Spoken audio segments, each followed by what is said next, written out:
Olá, professoras e professores! Meu nome é Luciana Moura e nessa videoaula vamos conversar sobre os números racionais, seus significados, concepções e representações. Para que possamos avançar nas reflexões sobre os diferentes conjuntos numéricos, temos três objetivos nesta aula. Compreender algumas rupturas que o conjunto dos números racionais impõe com relação aos números inteiros. Discutir sobre algumas falsas verdades construídas pelos estudantes sobre os números racionais. E analisar propostas de atividades que abordam as duas representações do número racional, a decimal e a fracionária, para que não fiquem desconectadas e sejam compreendidas como números diferentes. Nessa aula, eu proponho um recorte sobre o conjunto dos números racionais, porque observo frequentemente em minhas aulas que os estudantes costumam carregar dúvidas e até criar falsos conceitos sobre eles. E você, também observa isso em suas aulas? Para começar, vou destacar algumas habilidades que são fundamentais para operar com este conjunto numérico. É preciso compreender que o número racional representa um quociente entre dois números inteiros. Também é importante usar as diferentes maneiras de registrar um número racional, como a forma fracionária, a forma decimal, a notação científica, a reta numérica, reconhecendo a equivalência entre elas e decidindo sobre o melhor registro a ser utilizado a depender do contexto. Deve ficar claro para os estudantes as diferenças e semelhanças existentes entre o conjunto dos números inteiros e o conjunto dos números racionais.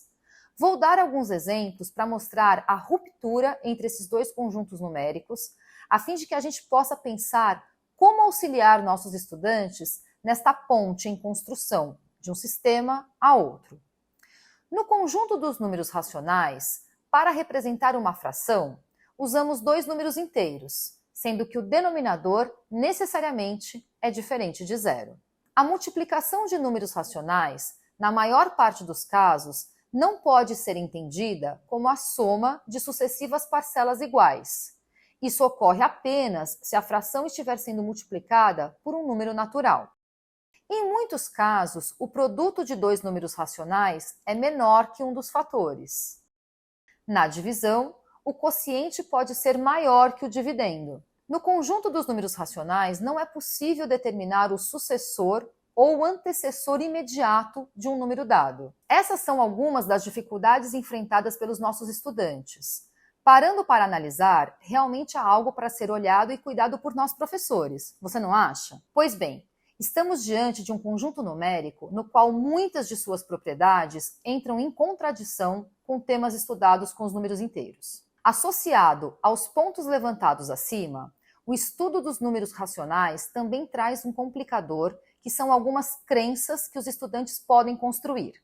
Por exemplo, considere duas frações, A sobre B e C sobre D, onde A e B são maiores que C e D.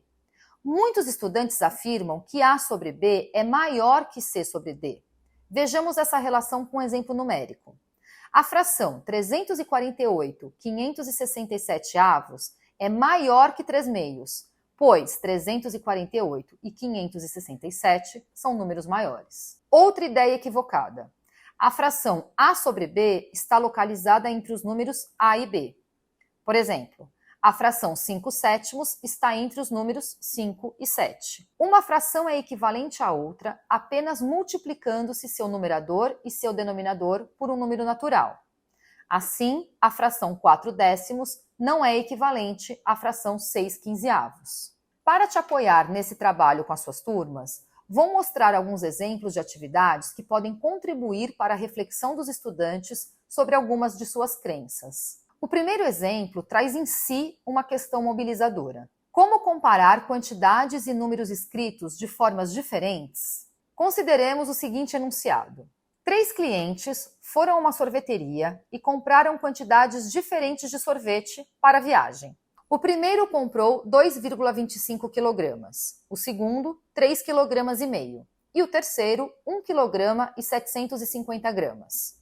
Sabendo que nessa sorveteria os potes para viagem são vendidos em embalagens de 1 kg, meio quilograma, 1/4 de quilograma, 1/8 de quilograma, 1/3 de quilograma e 1/6 de quilograma, Que potes podem ter sido usados para atender cada um dos clientes?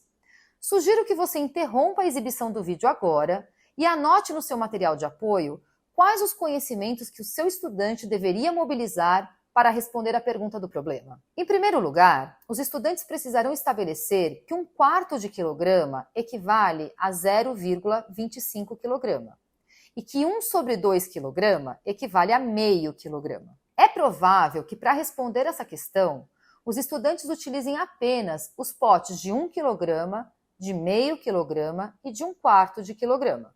Para aprofundar a reflexão, o professor pode questionar se é possível usar apenas potes de meio quilograma para compor as quantidades necessárias, e se sim, quantos potes serão utilizados.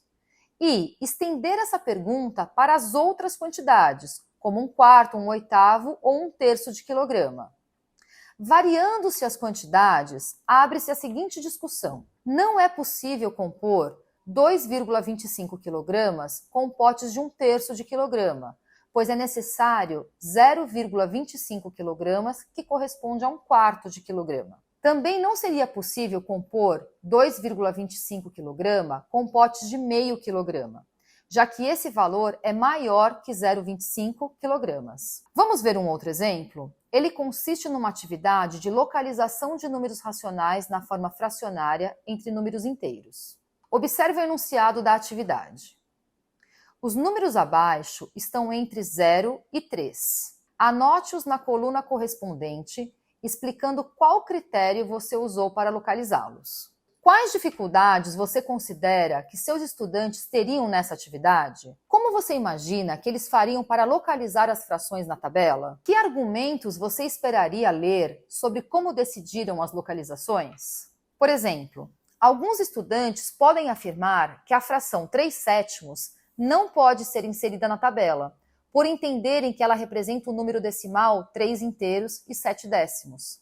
Assim, ela deveria estar entre os números 3 e 4. Como questionar nosso aluno de forma a desconstruir esse conceito? Uma possibilidade seria perguntar a ele quantos sétimos são necessários para compor um inteiro. E, em seguida, 3/7 correspondem a mais ou menos que um inteiro. A ideia é que percebam que são necessários 7/7 para compor um inteiro. Ou seja, 3/7 é menor que um inteiro e, portanto, essa fração localiza-se entre 0 e 1. Já no caso da fração 14/5, os estudantes poderiam verificar que em 2 inteiros cabem 10/5 e 3 inteiros, 15/5. Assim, 14/5 está entre os números 2 e 3. Essa atividade permite mobilizar diversos conhecimentos relacionados aos números inteiros e racionais e abre a possibilidade de um trabalho mais profundo com a representação de racionais na reta numérica. Vejamos o próximo exemplo, que pode ser problematizado em sala de aula a partir da seguinte pergunta: todas as frações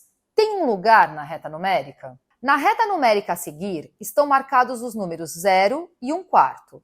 A distância entre esses dois valores na figura é de 1,5 cm. Marcar nessa mesma reta o lugar que ocupam os números 1/8, 3/8 e 3/2. Em seguida, na mesma reta, marcar os números 0,75, 1,5, 0,25, meio e 1,25. Na resolução dessa atividade em sala de aula, podem aparecer diferentes estratégias. Para localizar a fração 1/8, os estudantes podem marcar a metade da medida entre 0 e 1/4.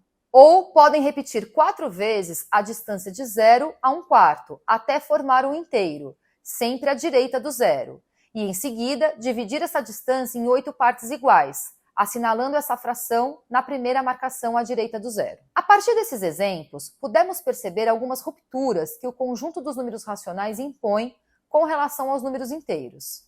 Discutimos sobre algumas falsas verdades construídas pelos estudantes sobre os números racionais e analisamos propostas de atividades que abordam as duas representações do número racional, a decimal e a fracionária, além da reta numérica. Na próxima sessão, vamos pensar no planejamento de uma sequência didática que considere alguns aspectos levantados até aqui. Nos vemos em breve.